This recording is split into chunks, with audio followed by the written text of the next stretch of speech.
Have you ever met someone and felt like an instant, almost uncontrollable pull, like you've known them forever? Maybe your heart races, your mind fixates, and you can't help but wonder, this thing, is this my soulmate? Or maybe you've experienced the opposite.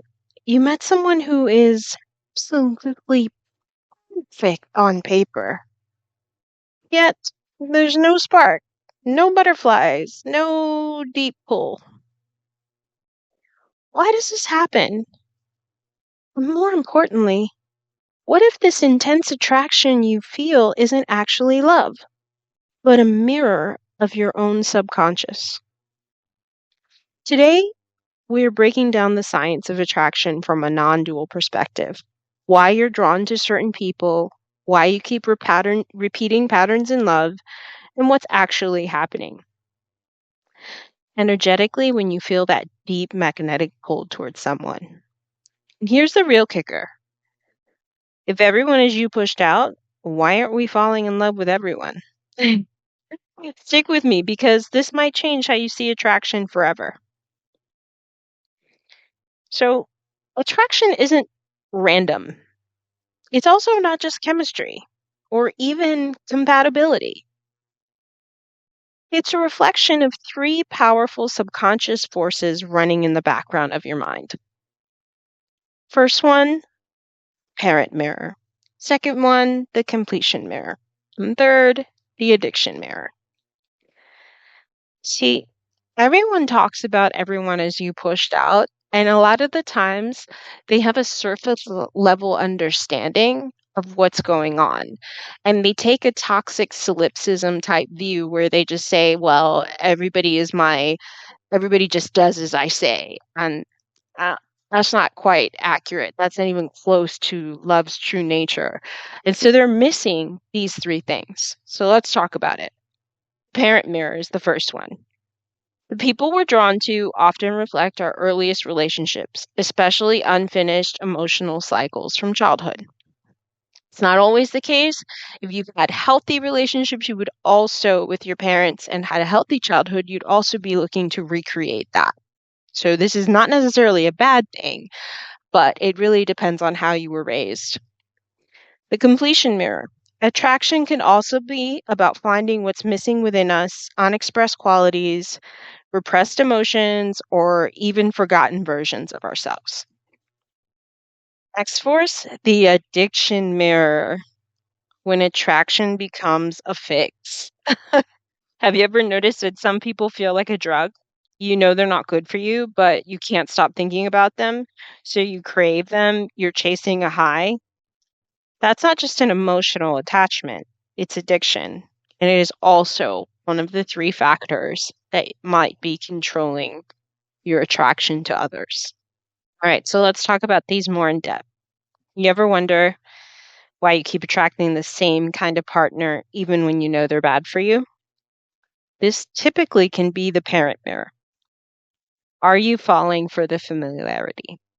Now, like I said, this isn't always bad thing. If you were raised in a good way, you're also attracted to the people that remind you of your parents in a good way. Can go either way.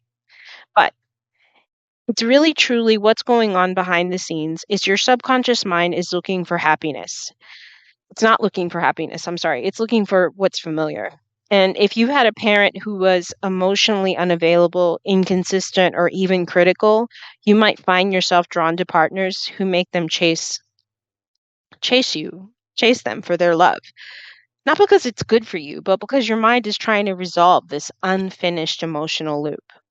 So, if love was unpredictable in childhood, you might be attracted to hot and cold partners. Again, it's what's familiar, it's recreating this loop. If love felt like earning approval, you might fall for people who make you prove their worth. And again, even if it was healthy, you're going to be attracted for people that remind you of your mom or dad. Not in a bad way, and not in a sicko twisted way, but in a way that feels familiar. That's pull. That's the magnetic pull. What feels like home. That's what you're attracted to. This is why people who love you, sometimes in a stable way, if you grew up in an unstable childhood, may not give you these butterfly feelings because your nervous system just doesn't feel like love. It doesn't seem familiar. Next up, the completion mirror. Why this magnetic pull feels like destiny. Let's talk about the other kind of attraction, the one that feels almost too intense. So, if you've ever met someone who makes you feel alive, like they awaken something deep inside you, that's because they're reflecting back to you parts of yourself that have been dormant, unexpressed, or repressed. If you've been playing small, you might be drawn to someone who's confident and larger than life. And if you're ever in your masculine energy too much, you might feel pulled towards someone who's deeply feminine and emotionally fluid. And this isn't trauma bonding, it's called integration. The stronger the polarity, the stronger the attraction. Because the nature doesn't care about anything other than balance. So these two forces come together, and this is your opportunity to integrate both sides of your personality by using the mirror to allow yourself to garner these qualities that you feel that are missing or that you've repressed or that you want completion over. So if you've gotten too serious because they told you not to be the class clown in your childhood, now you're drawn to the comedian because this is your opportunity to reclaim these bits of yourself. It doesn't necessarily have to be a trauma bond, but again, that's what these attractions are. That's where the old saying goes, opposites attract. All right. Next up is the addiction mirror. If you grew up in a household where love was unpredictable, sometimes warm, sometimes cold, your nervous system has learned to associate inconsistency with love.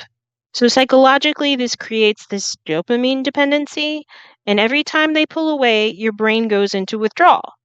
When they come back, you get the dopamine hit. And this cycle hooks you just like addiction. The addiction mirror is why you might mistake anxiety for excitement. You might feel alive in a toxic relationship, and why walking away feels physically painful because your nervous system is literally withdrawing from the highs and lows. And here's the kicker: you're not actually addicted to them, you're addicted to the emotional cycle. Yeah. How about them apples? Next up is attachment styles and energetic attraction, why you feel a pull in certain people. So here's where things get even more interesting. Your attachment style dictates the type of energy you send out and what kind of partners you attract back. So if you have this anxious attachment style, you're going to be drawn to avoidance to create a push-pull relationship that feels passionate but chaotic. Again, nature only cares about balance. So this is where the opposite energies are at play and where the attraction feels like this intensity. You're so drawn to the person that is avoidant, closed off, and as you crave more attraction, they are more repelled. And so this push pull creates this intense dynamic that feels very chaotic, and we mistake that for love. Avoidant attachments, the same thing is going on here. Attracted to anxious partners, reinforce fears of intimacy while still needing connection. So, this push pull, again, this dynamic, like I said, nature doesn't care about anything but balance. So, here we are. It's the same thing in reverse. Now, secure attachments draws in more stable, loving connections. They just don't feel the same highs as an anxious avoidant cycle would. Your energy attracts what feels normal to your subconscious. If you shift your attachment style, your entire dating experience changes. So, now the biggest question for everyone is, if everyone is you pushed out, why aren't you attracted to everyone? If everyone is a mirror of you, why don't you feel the same pull towards everyone? Because attraction isn't just about a mirror, it's about energetic alignment. You don't fall in love with everyone because The subconscious only recognizes mirrors that activate deep emotional patterns. You attract people who either highlight your wounds or reflect your missing pieces. If you haven't integrated certain energies within yourself, you'll seek it in others. So now the better question is, why am I attracted to them and what part of me are they revealing? Now, here's where things get really interesting. Once you start seeing these relationship mirrors for what they are, once you understand that those magnetic poles aren't always signs of love, but often reflection of unresolved wounds, everything changes. So here's the real question. If attraction is often subconscious, how do you take control of it? How do you stop falling for the same patterns, chasing the same unavailable energy, or mistaking intensity for connection? And more importantly, how do you rewire your attraction so you actually desire what's good for you? This time we're going deep into this. We'll uncover exactly why your taste in love can shift when you start doing the inner work and why people who once felt irresistible suddenly lose their grip on you.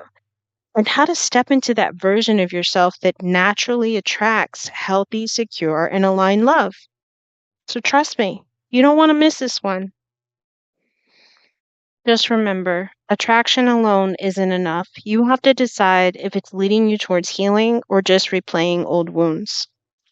If this episode resonated, drop a comment below.